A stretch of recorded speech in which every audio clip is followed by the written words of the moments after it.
selamat pagi teman-teman. Jumpa lagi pada mata kuliah folklore ya. Hari ini video akan saya full untuk 2 kali pertemuan.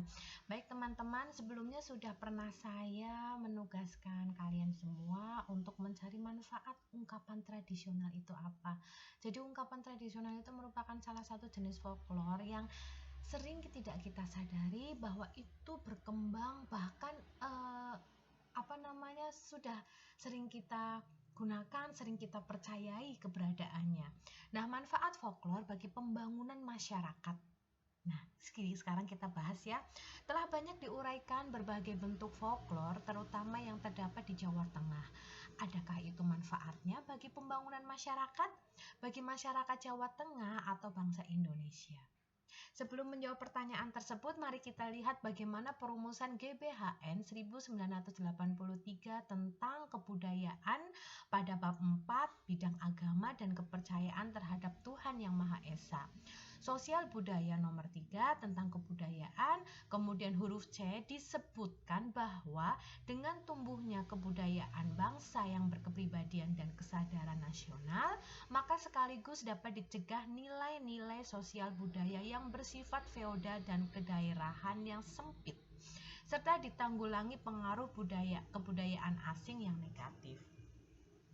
Pada huruf I di sini tentang tradisi disebutkan bahwa tradisi dan peninggalan sejarah yang mempunyai nilai perjuangan bangsa, kebangsaan, serta kemanfaatan nasional tetap dipelihara dan dibina untuk memupuk, memperkaya, dan memberi corak khas kepada kebudayaan nasional. Dengan demikian, tugas kita memilih dan melestarikan berbagai macam bentuk folklore yang baik untuk mencapai tujuan sesuai dengan yang disebutkan dalam GBHN 1983 itu. Karena kita merupakan manusia akademik ya teman-teman. Jadi memang tugas kita ini adalah untuk melestarikan segala bentuk budaya yang bermanfaat untuk masyarakat. Nah, di samping itu kita telah menentukan bahwa folklore yang baik, yang bermanfaat bagi pembangunan masyarakat itu haruslah yang mempunyai 7 sifat seperti telah disebutkan di muka, ialah folklore yang bersifat yang pertama didaktis, yang kedua kepahlawanan, yang ketiga keagamaan, yang keempat pemujaan, yang kelima adat, keenam sejarah, dan ketujuh humanistis. Mari kita lihat sepintas bagaimana folklore yang ada di Jawa Tengah itu. Mana yang seharusnya dilestarikan dan mana yang seharusnya ditinggalkan atau diganti dengan pandangan dan atau disebut dengan versi baru kalau hal serupa masih diperlukan oleh masyarakat. Nah, bahasa rakyat. Logat atau dialek tidak mungkin dihilangkan, tetapi banyak hubungan antar suku bangsa di sini. Banyak dialek akan berkurang sehingga bahasa Indonesia sebagai bahasa persatuan dan kesatuan akan jaya.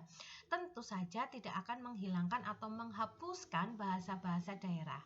Kemudian keratabahasaan di sini atau etimologi dengan makin meningkatnya pendidikan bangsa sehingga banyak kepandaian atau kemampuan masyarakat, keratabahasa dalam arti folks di sini etimologi akan berkurang dan yang ada adalah etimologi secara ilmiah.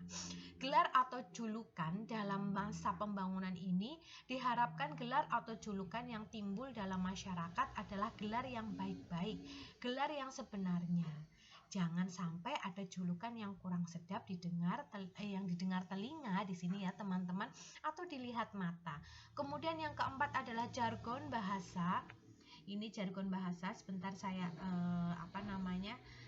panjang. Nah, lebih terlihat ya. Jargon bahasa rahasia ini masih dapat tumbuh tetapi diharapkan dalam kelompok yang terbatas sekali.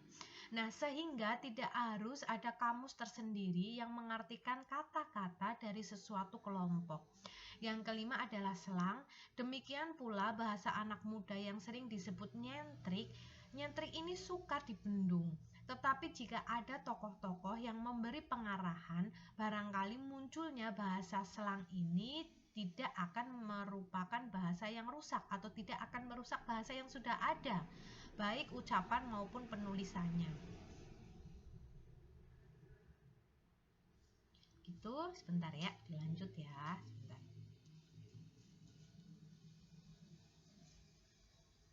Kemudian di sini ya, yang tidak akan merusak bahasa yang sudah ada, maksudnya atau bahasa yang sudah ada nanti dirusak oleh bahasa selang atau bahasa nyentrik tersebut. Baik peribahasa, kebebasan, dan saloka di situ ya termasuk jenis selang, karena merupakan ungkapan lama atau tradisional tidak banyak masalah. Karena kalimat atau ungkapan yang sudah jadi atau sudah mantaplah yang dipakai orang. Yang mungkin sekali berubah adalah pepindahan dan payandra. Adanya perubahan itu karena kemajuan zaman atau perubahan nilai-nilai. Misalnya kalau orang dulu membuat pepindahan, bagusnya kayak Janaka, dene ayune kayak Waras Sambadra. Nah, anak-anak sekarang yang tidak suka akan cerita wayang tidak mau lagi menerima payandra seperti itu. Mereka akan mengatakan bahwa bagusnya kayak Robi Sugara, ayune kayak Meriam Belina begitu. Nah, itu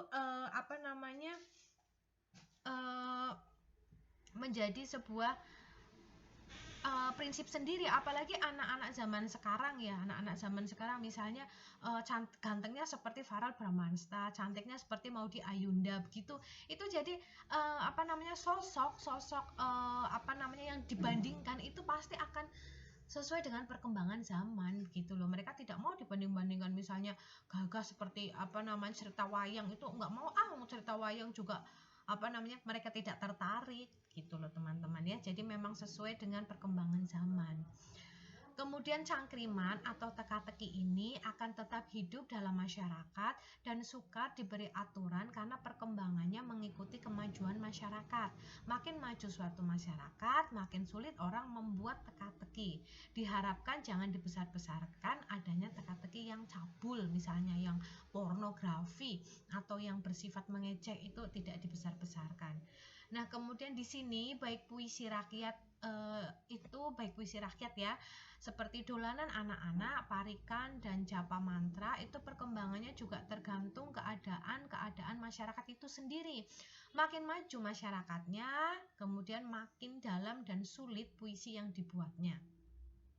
Untuk sekarang sudah bukannya zaman buta huruf, sehingga masyarakat dapat mengikuti perkembangan zaman yang ada, dan puisi yang berkembang juga puisinya sudah sangat modernisasi ya teman-teman. Tetapi hendaknya dihindari penyampaian puisi rakyat tradisional yang dapat menyinggung perasaan suatu kelompok tertentu. Dulu ada ungkapan atau lelagon yang bunyinya Dempo Talu Tameng Turana Jaya Numbak Celeng Keris Bengkung Numbak Bengkung Ciep-ciep Turana Jaya dibebencet seperti itu. Maaf kalau saya pengucapannya salah ya. Nah, sekarang kalau kita lihat di sini ya, ungkapan serupa itu hendaknya diubah nama orangnya, apakah Kramandangsa atau Trunalele dan sebagainya, agar keturunan Turunajaya tidak merasa masih dimusuhi oleh orang-orang sekarang. Padahal ungkapan serupa itu barangkali dulu buatan Belanda yang memang sengaja mengadu domba suku bangsa. Seperti itu loh teman-teman. Jadi hati-hati, banyak sekali ungkapan-ungkapan tradisional yang dibuat para penjajah ya zaman dulu, supaya menambah kita semakin perang saudara begitu ya. Jadi hati-hati sekali, dan banyak sekali ungkapan-ungkapan sebetulnya yang kurang pas ya menurut saya. Misalnya tujuannya memang baik, contohnya itu kalau misalnya semakin tinggi pohon maka semakin kencang anginnya, itu kan kita pesan baiknya itu diharapkan bahwa kita hati-hati, semakin kita sukses, semakin banyak yang kita raih, pasti akan semakin banyak cobaan begitu. Tapi kan orang-orang itu kalau yang tidak paham maksud baiknya, nanti dia akan nanti juga pasti tanggung jawabnya semakin berat. Kita lupa bahwa semakin kita itu tinggi naik, itu pohon semakin tinggi, walaupun anginnya semakin kencang, tapi kita lupa bahwa kita punya akar yang semakin kuat. Itu saja begitu loh. Jadi tidak usah takut, karena pasti kita akan diciptakan Tuhan itu akan semakin kuat begitu. Itu ya ungkapan-ungkapan yang sering ya sebetulnya niatnya baik, tapi kadang kalau kita tidak diarahkan nanti akan diterimanya juga tidak baik begitu ya teman-teman. Nah, untuk cerita prosa nanti tunjuk ke video berikutnya ya, karena takut ini waktunya habis.